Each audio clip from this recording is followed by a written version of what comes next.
Welcome back to Exposing Human Trafficking. Oh gosh, that video was so long and it cut off right in the middle of it, so I'm gonna try to continue on where it leaves off. One of the weird things that my mom did was she got a nightlight and put it in my room where I was sleeping when I was staying with her. And I used to sleep with the light on. Psychologists had later told me that adult children of sexual abuse will sometimes sleep, well, a lot of times sleep with the light on, because when you go to sleep, you're afraid you're going to get waken up in the middle of the night by someone. And she had a nightlight. Brad knew that I slept with the light on because he was breaking into my house at night.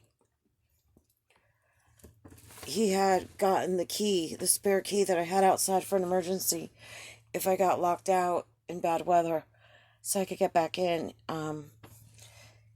He asked one of my alters where the key was when he put me under hypnosis without my consent to that.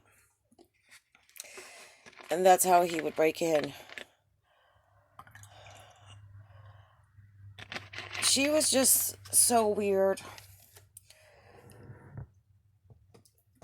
And nothing that she was doing was really making sense. There's another part that I left out. My stepfather, when I was on the phone with him,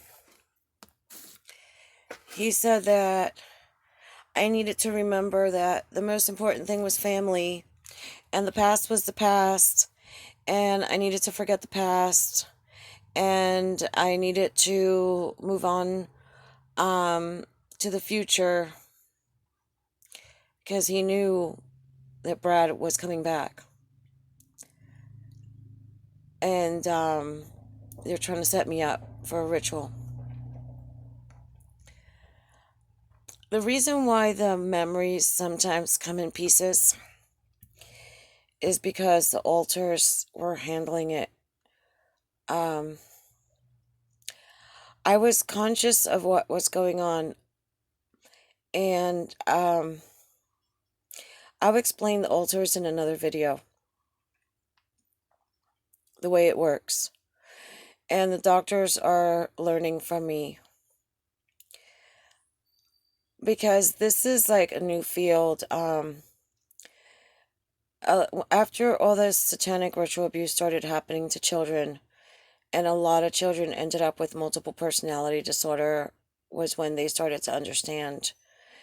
And what they did to me back in the day to try to put me back together is a little bit different than how it's handled now, because they really didn't know what they were dealing with. And even the DSM has changed multiple personality disorder to dissociative identity disorder. And there's still some questions about that, because the alters are different. They're different people. I see them as different people. I feel them as different people. I've got left-handed ones, right-handed ones. Some need glasses, some don't need glasses. Some eat this, some eat that. Some have allergies. It's just different. It's different people. And there's usually some sort of astral projection with some of them. Some of them are pieces of me that are broken off. Some is arrested development, where you couldn't grow on to your next developmental time of life because it wasn't safe to do so. It's a very extreme form of PTSD, but at the same time, there are spirits that come in to help. You know, Satanists like to use it because they want to get you possessed. But thankfully, I just have good ones. Even Marla was good. Marla just wanted the pain to end, and Marla has joined her ranks, and she is very happy now to see that all of this is getting out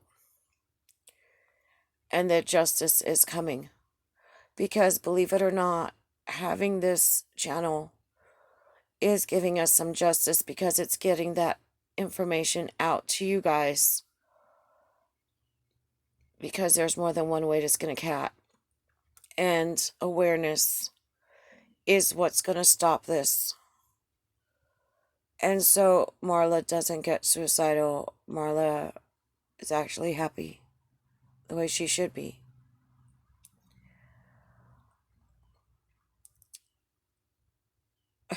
My mom, when I came back from California back in 1989, after what they'd done to me,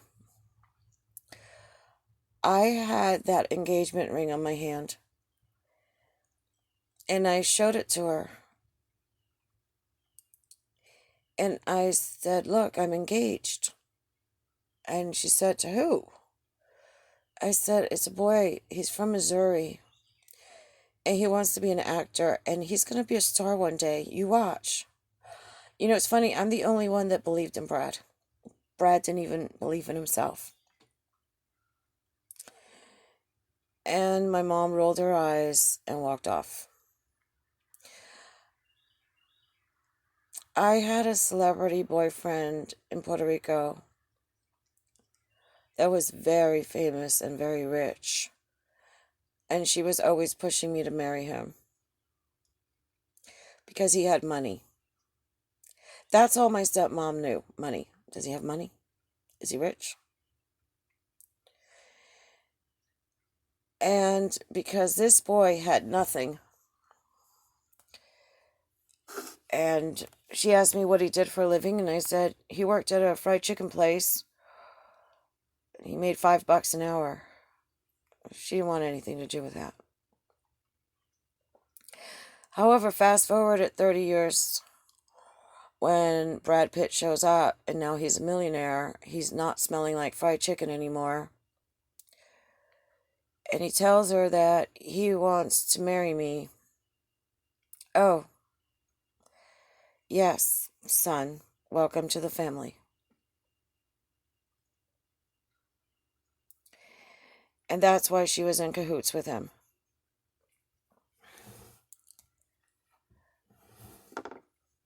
Very sad woman. She grew up in the ghetto of Brooklyn. Her brother was a heroin addict. Her father was a raging alcoholic. There was sexual abuse in that family too. And all she wanted was money. She would joke that she was going to find an old man to marry with one foot in the grave and one on the banana peel. And she found my stepfather, who was an older man that had some things. She said he grew on her, and that's how she learned to love him.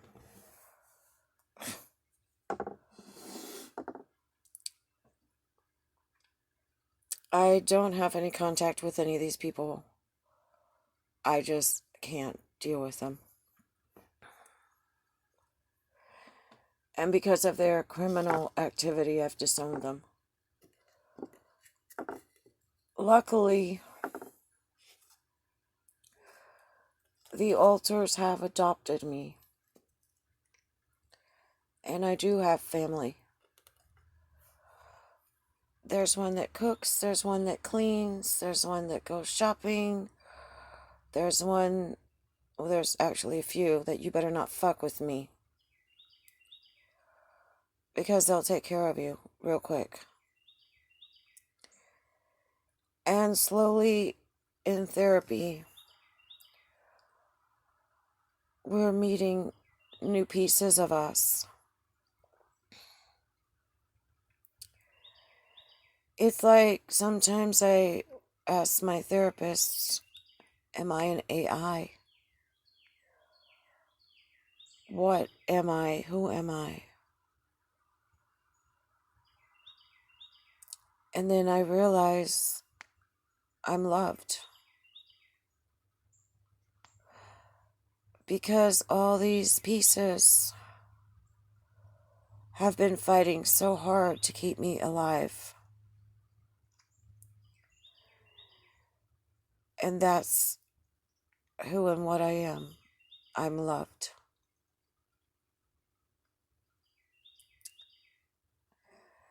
So please give it a thumbs up, comment down below, subscribe if you haven't, hit that notification bell, and share, so that there's not one more victim of human trafficking. I know we got this. We just have to get it out.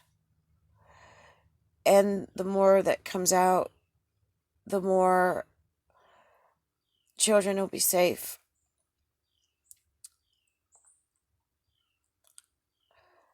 I know that this isn't easy, but we got this. We're going to get through it, okay?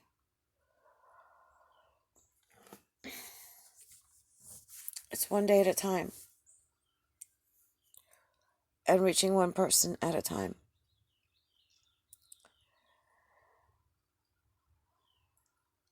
I want to thank you guys for being here and being so supportive and caring. It means a lot to us. Thank you.